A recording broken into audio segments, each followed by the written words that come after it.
Okay, let's unpack this. Merging. It's arguably one of the most demanding things we do in a car, and frankly, one of the riskiest. Right. Whether it's a short on-ramp or a sudden lane closure, the pressure is just on. It is. The anxiety is so real. And data shows that crashes, they really cluster around these transition points. Merging requires this trifecta of skills, What's that?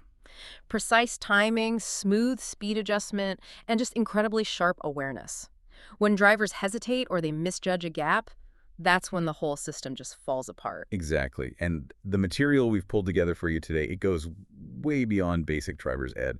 Our sources give this really comprehensive look at these critical pressure points. We're talking legal stuff, advanced strategies. That's right. Our mission today is to give you a kind of mental blueprint for merging. Confidently, responsibly, we're going to dissect the core conflicts, like the confusion around right-of-way, the physics of speed matching, and even that contentious topic, the zipper merge. So you're going to walk away from this feeling much, much better prepared. Absolutely. Let's start with the non-negotiables then. The fundamentals.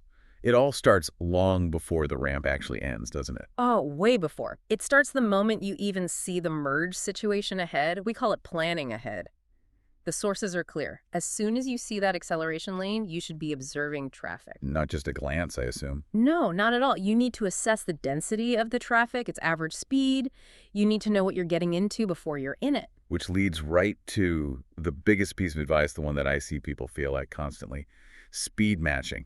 I mean, entering a 75-mile-per-hour highway going 45 is just a recipe for disaster. It's the golden rule. It really is. And it's just physics. You have to adjust your speed to match the flow of traffic. If you merge too slow, you instantly become a roadblock. Right. You force everyone behind you to slam on their brakes. You cause a ripple effect. Or worse, a rear-end collision. If you're too fast, you run out of road. The goal is to just slip in smoothly so you don't affect anyone's speed. So speed matching takes commitment. But that's useless if you don't communicate. What did the sources say about signaling? What's the strategic minimum? They were very specific. At least 100 feet. That's about 30 meters. 100 feet. Bare minimum.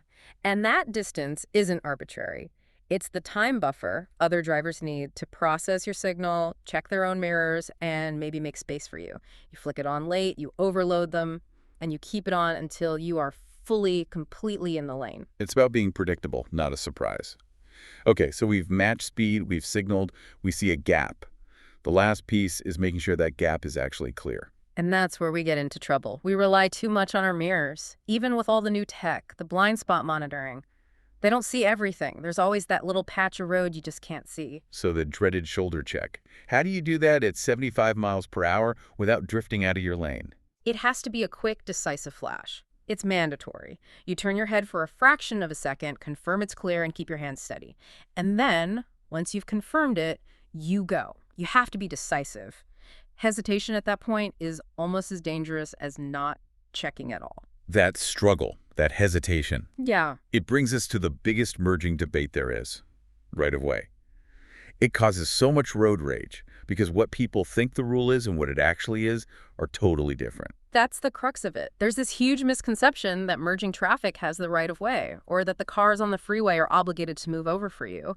And legally, the sources all confirm that is just false. So let's be crystal clear. I'm on the on-ramp trying to get on the freeway. I'm the one who has to yield. Yes, the vehicles already in the 3 lanes have the right of way. You must yield. The burden of finding that safe window is entirely on the merging driver. It's the same principle in a roundabout, you know?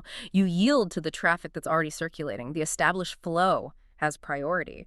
But then you have the etiquette problem. Legally, that driver doesn't have to let me in. But practically, if they don't, they create a bottleneck and a really dangerous situation. Exactly. And if we connect this to the bigger picture, this is where shared responsibility comes in. While they aren't legally required to yield, good defensive driving says you should help out. Create a gap if it's safe. It's not just being nice then. No, it's smart traffic management. A little lift off the gas can prevent a huge traffic jam from forming a mile behind you. That's the ideal world. But what if that courtesy fails? You're at the end of the ramp, you've done everything right, and nobody is letting you in. You're running out of asphalt. What do you do? First thing, stay calm. Don't panic. Panicking is what leads to forcing your way in, and that's the worst thing you can do. Keep your signal on, keep adjusting your speed. If you have to, you use the shoulder, or worst case scenario, you come to a complete stop. It's better to stop safely, even if it feels inefficient. than to cause a crash. Absolutely. Never, ever force your way in. Forcing it means you're making other drivers react dangerously. The sources say you can try to make eye contact. Sometimes that helps. But it's a gamble. Your job is to yield. This conflict, efficiency versus the strict letter of the law, it's what makes this next strategy so interesting. We need a system that almost forces cooperation, which brings us to the zipper merge. The zipper merge, or the late merge. It's a formal technique designed for this exact problem: heavy traffic, lane closures. The idea is simple. Drivers use both lanes all the way to the merge point. Then they take turns, one by one, like a zipper. But I think the controversy is emotional. I mean, drivers who merge early see the cars flying past in the closing lane and they think they're cheaters? That is the cultural hurdle, yes. But the science is just indisputable. The zipper merge is superior. It's more efficient and safer for heavy traffic, period. When people merge a mile early, they turn 2 miles of usable road into one long, single-file parking lot. So the people merging early thinking they're being polite, they're actually the ones causing the gridlock. Exactly. When you use both lanes, you maximize the road space. Studies show the zipper reduces the traffic backup by up to 40%.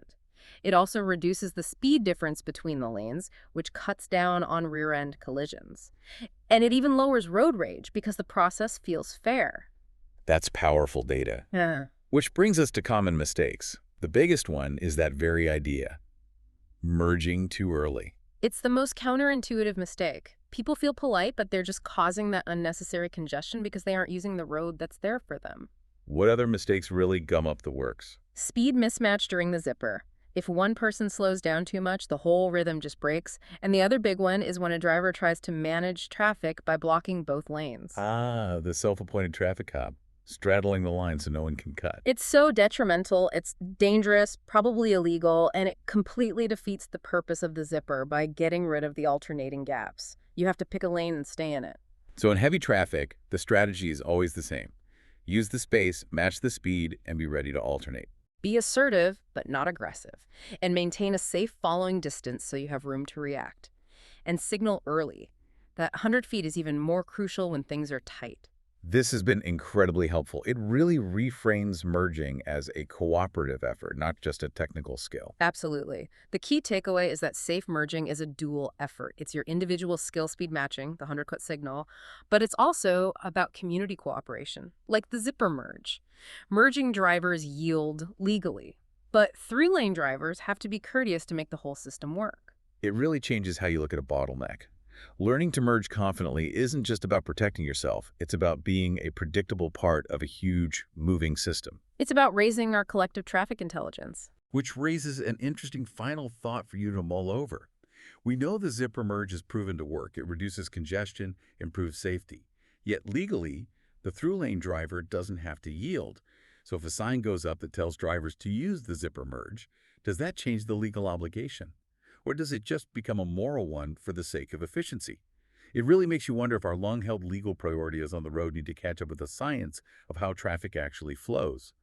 Please like, subscribe, and get notified.